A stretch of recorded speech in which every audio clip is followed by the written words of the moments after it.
Welcome to the Wired for Success podcast, your show for ambitious, mission-driven entrepreneurs who want to build million-dollar businesses without sacrificing their health, relationships, or happiness, who understand that in order to build their empire, they need a solid foundation, and that the more they are thriving, the more their business is thriving too.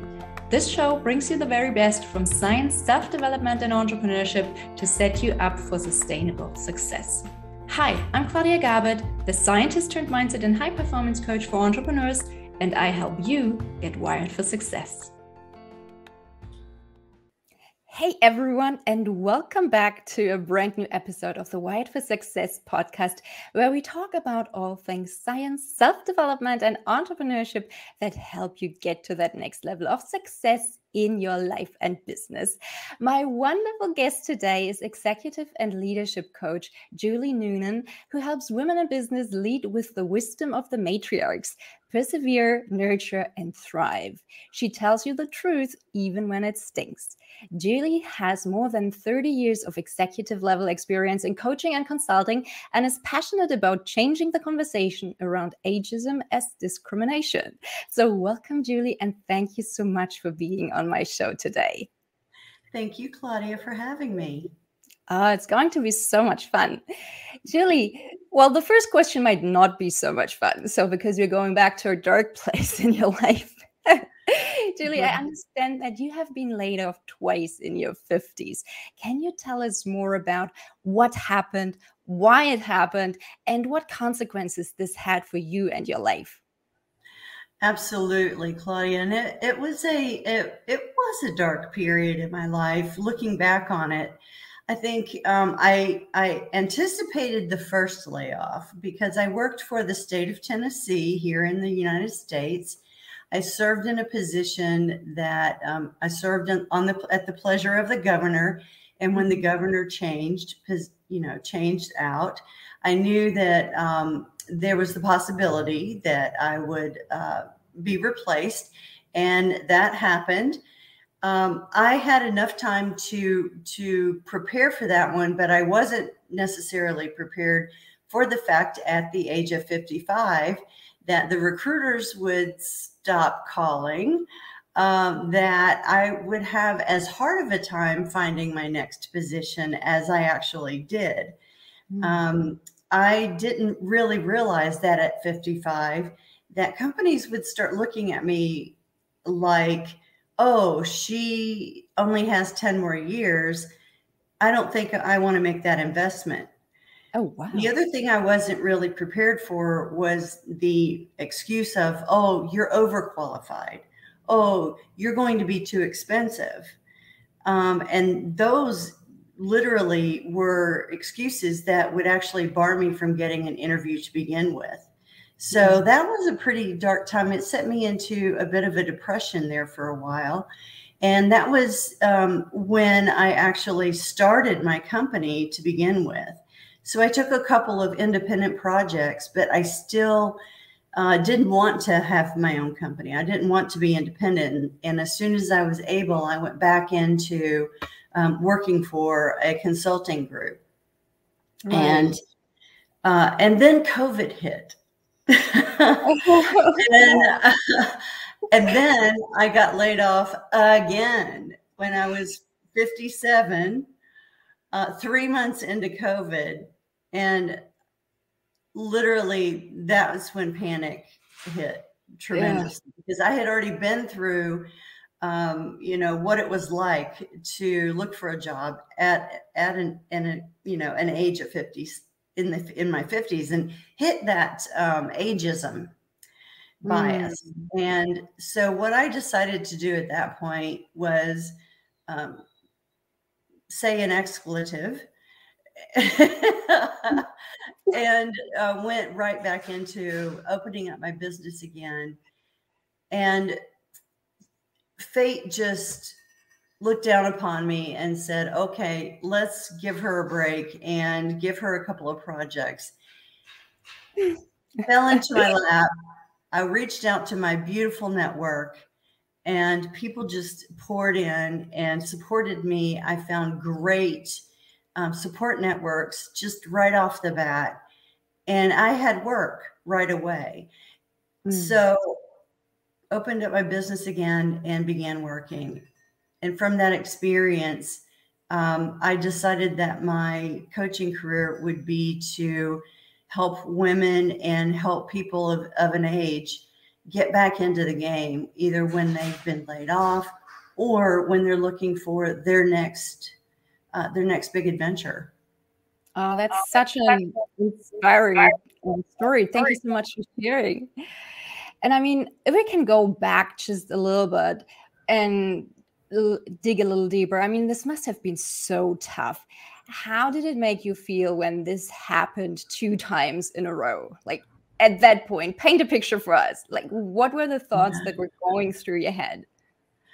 Well, I think any time you get laid off, your immediate thought is, okay, why me? Mm. I felt like being laid off, you immediately feel like I must be the bottom of the barrel, or they would have kept me. I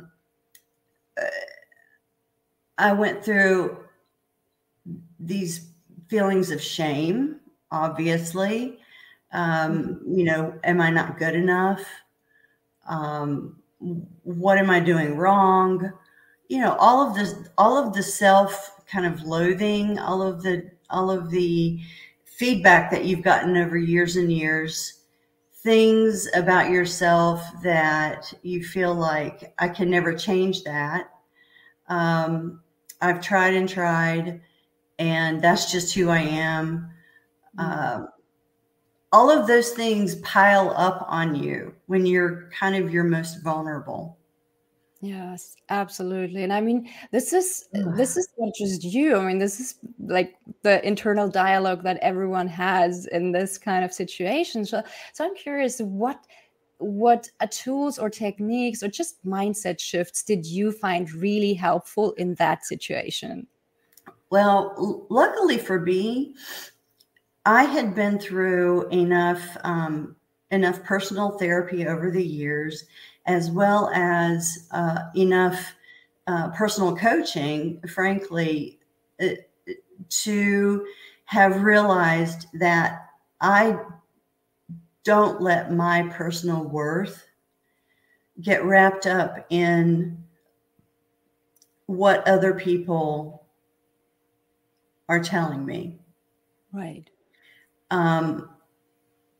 I've lived long enough to know what my personal faults are, and when I have fallen into those traps, when I have allowed myself to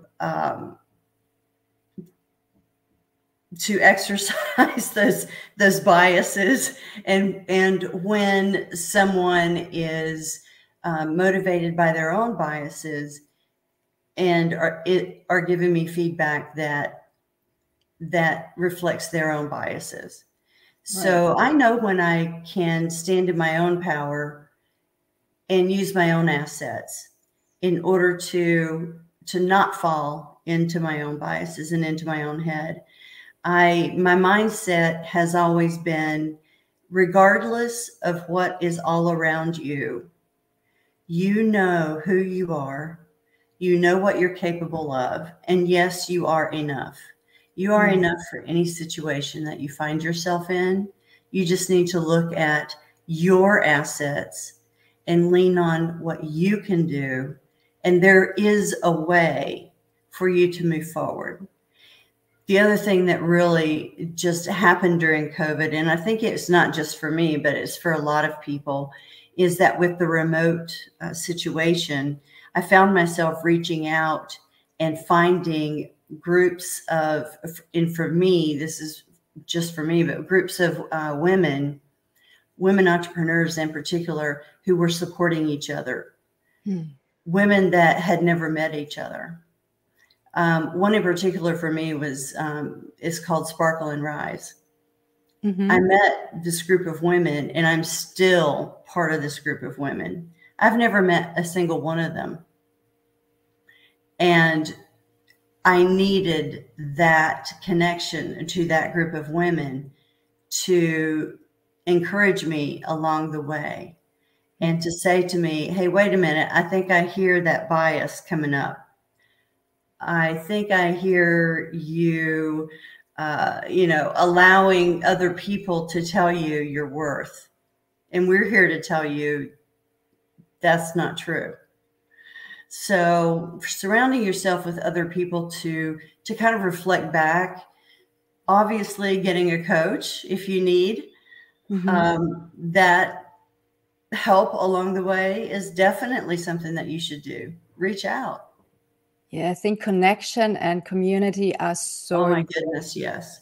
They are. I mean, you just need those people to, as you said, reflect back to you what you can't see yourself. You need someone else who can mirror you so that you can see your own blind spots. And there's so much about your story that really resonates with me because I don't know if you know this, but I'm a molecular biologist by profession. So when I decided that I wasn't happy working in the lab 24/7 after I became a mom, I kind of had this identity crisis where I really didn't know what else I could do with my life because my identity was so closely tied to being a biologist. I mean, I don't have to tell you that change was hard, right? Especially when it requires change on an identity level. Did you experience a similar crisis in that situation? Yes. Oh my goodness. I think that is one of the biggest things that I work with a lot of my clients about. If you think about it, a lot of my generation and I'm the last year of the boomers. But I really identify with the first several years of the Xers, mainly because, we kind of grew up with that whole retirement ideology of we work all of our years and then there's this nirvana of retirement. Well, that's not true. No, don't say that. There's no nirvana of retirement. Let me just say that out loud. Number one, because it is fraught with financial worry. And number two, a lot of us had children later in life. And so, we're still having to support them as well as aging parents while we're trying to figure out our own retirement. Number three, we're living longer and we're not done. We're not done with the work world. We're not done. We don't feel like we're ready to retire. We are still vibrant. We're still in our sound minds. We still want to contribute to the business world. And a lot of us, unfortunately, are tied up. Our identity is tied up with what we do at work. Yes. So it's very difficult. I mean, I grew up as a instructional designer first, and then went into change management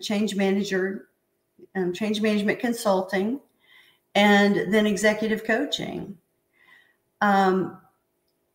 It's very difficult to switch an identity. When people ask you anymore, when you meet someone at a cocktail party, what do you say? It's weird, right? Yeah, it is weird. Who do you say you are? And I would prefer, frankly, if all of us could just say, I'm a very passionate person who loves to help people live a better life. Yes. I like that. Yeah. And what helped you find the confidence and determination to, at this point, venture out on your own and completely reinvent yourself? Oh, wow. I think I came to the point of realizing that life is short, that there's just so much that I want to do and want to experience in my life that if I want to do it, I just need to do it. Mm. That what am I waiting for? When you get laid off twice in your 50s and the rug gets pulled out from under you and you live through that uncertainty and you make it. Early in my life, something really cool happened to me. I had $12 in my checking account. I couldn't even buy toothpaste. Oh, right. And people say, people who never go through extreme stress, and that, believe me, that's nothing like what a lot of people go through. Really, that's nothing like a lot of people go through. But for me, that taught me that I could get through really hard times. And because of that, I don't necessarily freak out over financial issues. I always know that I will find a way. I will find a way. So that kind of bedrock knowledge of myself, I know I can persevere. I know that whatever the case may be, I will find a way. I know I have people in my life that can help me.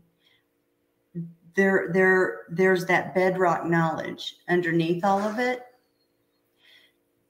that why not take a chance? Why not step out there and go do what I really want to do? As a matter of fact, in 2 weeks, my husband and I are moving into our fifth wheel RV. Ooh. This house is gone. And we are going to become digital nomads. I'm going to have my business on the road. We're going to be traveling around, exploring, seeing people that we wouldn't have been able to see, seeing the rest of this country, Canada, Mexico, South America. It's going to be wonderful. It is going to be wonderful. Congratulations. Yeah, thank you. Yeah, and I love what you said about this deep confidence. And I think it's something that can't be taught. It has to be experienced. And sometimes it's often those tough times in your life that teach you the most important lessons. I had a kind of like, I don't want to say it's a similar experience, but when I was 28, I was diagnosed with leukemia. So when you have this point in your life where you're not sure if you're going to make it and you have to face your deepest fears, then on the other side of that is this huge freedom of, okay, I've already experienced my worst fear. Now I'm free to do whatever I want to do. And it sounds like this was kind of similar to what you're describing. Absolutely. One of the things that I ask some of my I do some coaching with some high performers at one of the companies that I work with. And one of the ladies that I coach has some challenges with confidence. Mm-hmm. And I asked her, and this was just yesterday, as a matter of fact, I asked her, I said, what would happen if just everything went wrong with this conversation that you're going to have? I mean, literally, tell me what would happen. Well, I could get fired. And I said, and? And I had her play out the absolute worst. And by the end of it, she realized, A, she would still be alive. B, she would still have a place to live. C, she would probably be less stressed. Mm-hmm. D, she would probably have a job the very next day that was more fulfilling. And she, by the end of our coaching, she had so much more confidence to go in to the conversation, just because in a safe space she had faced all of her fears. Yes. Right. And so it's all about confidence. Yes. And I think once you talk about your fears, they're usually not as bad as they seem when they're just stuck in your head, and you have this monkey mind, and they just keep spinning in your head, and everything feels so bad. Once you talk about them, it's kind of like the feeling is already resolving, and you're moving the emotions through your body. They get out of your head and you start to feel better. Now, do you have any tips for people who are listening right now and who might be in that difficult situation where they have to reinvent themselves, but they still feel lost and don't know what to do or where to start from here?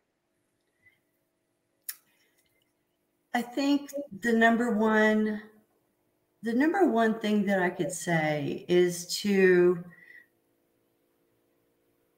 give yourself grace.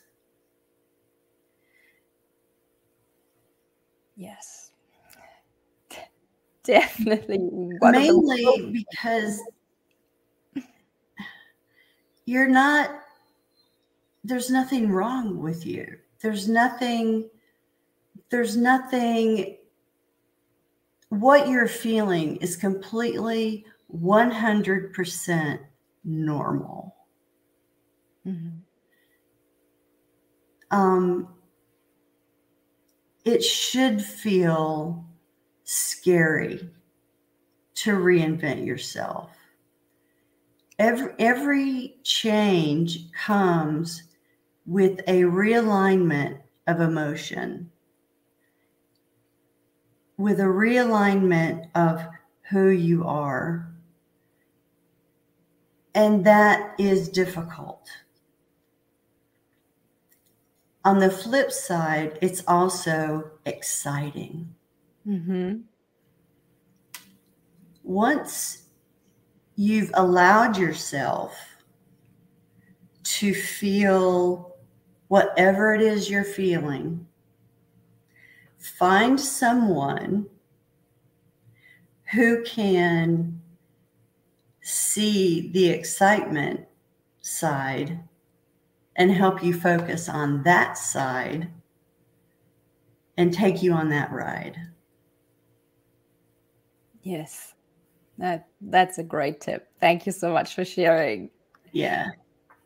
And what do you think, when you look back at the work that you have done, what are some of the most surprising lessons that you have learned about human behavior through working with your clients?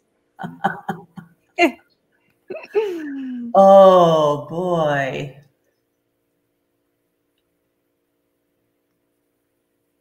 Is there anything that comes to mind that Oh my really surprised goodness. you? Oh my goodness. A lot. I think some of the most outwardly buttoned up, some of the most outwardly unapproachable people, some of the most seemingly put together people have been some of the most needing of my coaching. Right. Yes.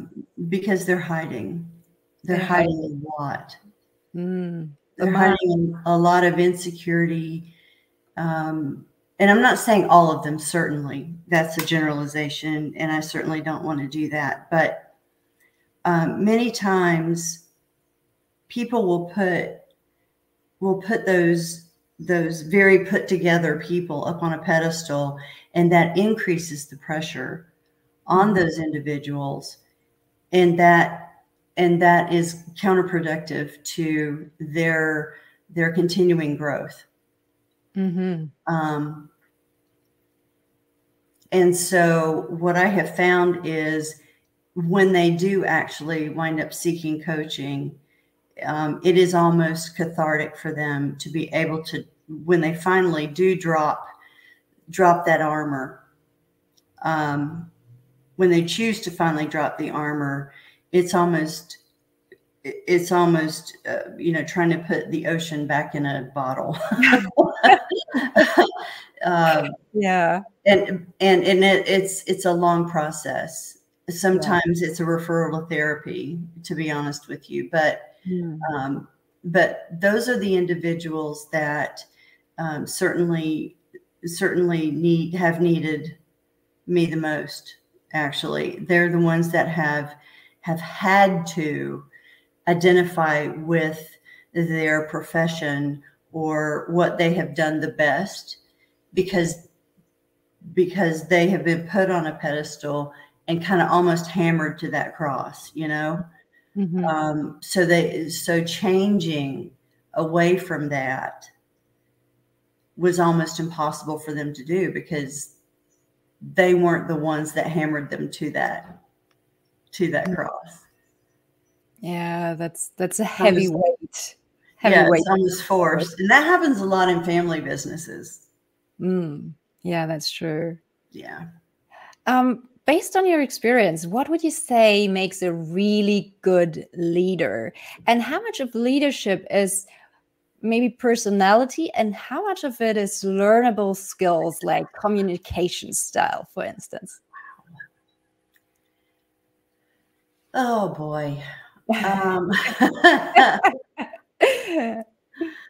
Leadership.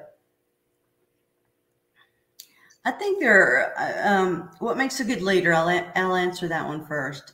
What makes a good leader is, to me, number one is the desire. It's a desire to lead. If you don't have that, then it doesn't matter if you are skilled and or naturally talented to lead. You have to want to. I've seen too many leaders be forced into the position and not have that desire. And really, they had the skill, they had the natural talent, but they didn't want to, and they really screw it up, to be honest. So I think the desire is number one. And sure, everyone says, oh, you have to have the empathy, you have to have people skills, you have to have blah, blah, blah. Yeah, no. If you don't have the desire, it doesn't matter all the other stuff. That's a good point. I would say that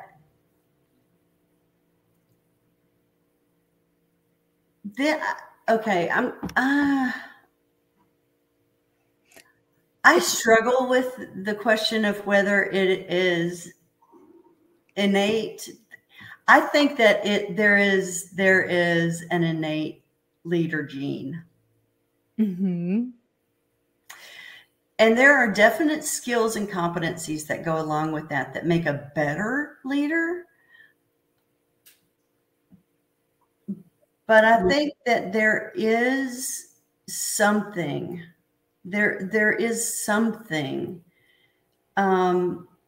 to a natural leader.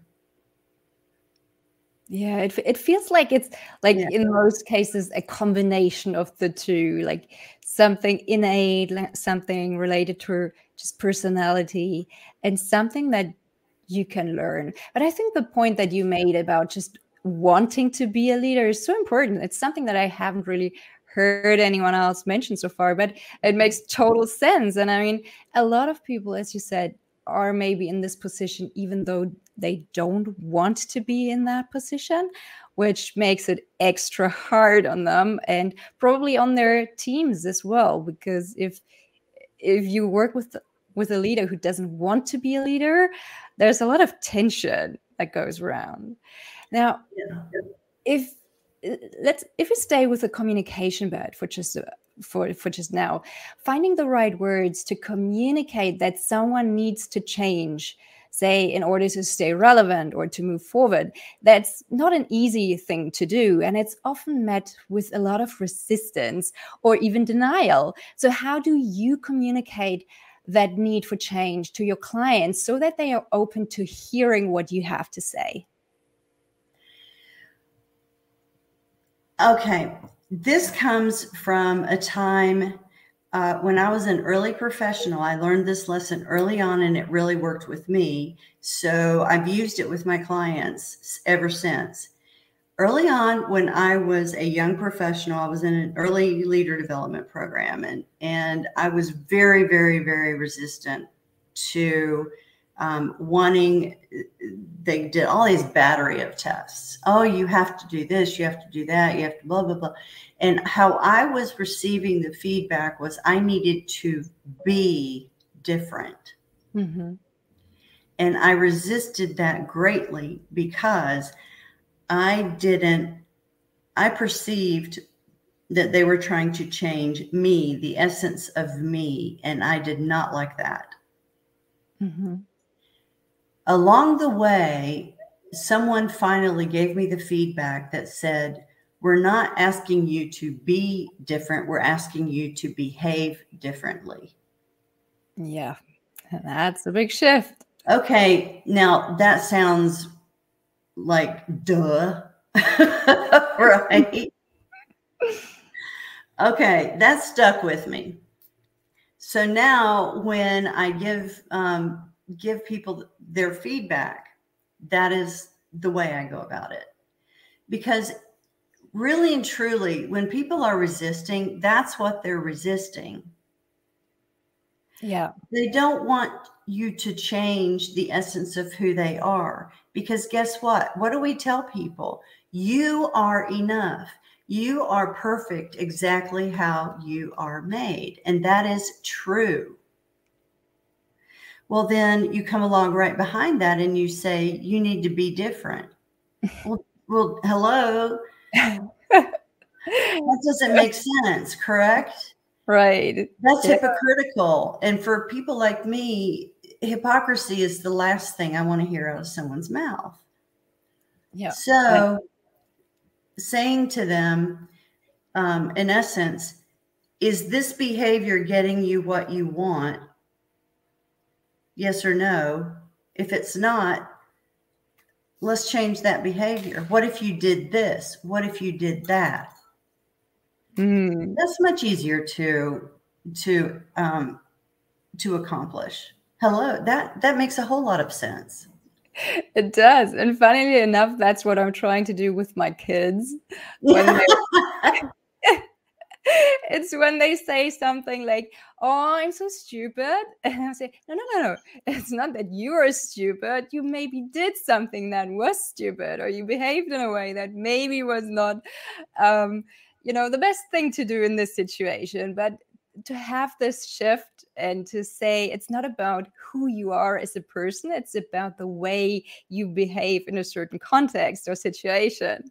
So I love that you brought that up.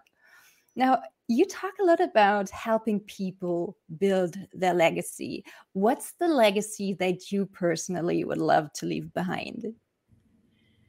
I would love to leave behind a generation of women in business who are confident, who are leaving their own legacies of strong women in business.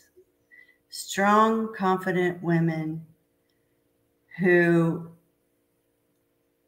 are just powerful in themselves. They don't have to protest. They don't have to, carry flags. They don't have to prove it. They just are. Their work speaks for itself. They are respected by they're respected by their colleagues, men and women and them. It doesn't matter. We don't have these divides. That's what I am hoping we can all leave, that we don't have to worry about that stuff anymore. That sounds amazing. I love it. Is there anything else that you would like to share with our listeners today? Just don't let your own biases, your own thoughts hold you back. Yeah. Talk to someone else. Run your ideas by someone else. You would be amazed at the cheering squad you have around you. All you need to do is share your ideas, share your soul, share yourself with someone else. They'll cheer you on. They will. You will find your tribe, right? You'll find a ton of tribes. Perfect. So where can our listeners find you online if they would like to learn more about you or connect with you? LinkedIn, Julie Noonan, Noonan. Good Irish name. Also my website, jnoonanconsulting.com. Either one. Awesome. Julie, thank you again so much for sharing your wisdom with us today. I've really enjoyed our conversation. Oh, same here. So take care and talk to you soon. Bye. Thank you, Claudia. Bye-bye. Thank you so much for listening to the Wired for Success podcast. I hope you've enjoyed today's episode. If you did, please subscribe, rate, and leave a review. That's a fantastic, easy, and zero-cost way to help the show grow. Just use the link in the show notes and make my day. Want more? For quick, actionable tips and insights to guided meditations and a side of biohacking, join my inner circle and get access to exclusive subscriber-only content. Again, just use the link in the show notes to join the tribe. Thank you for your support and see you on the other side. Take care and talk soon. Bye.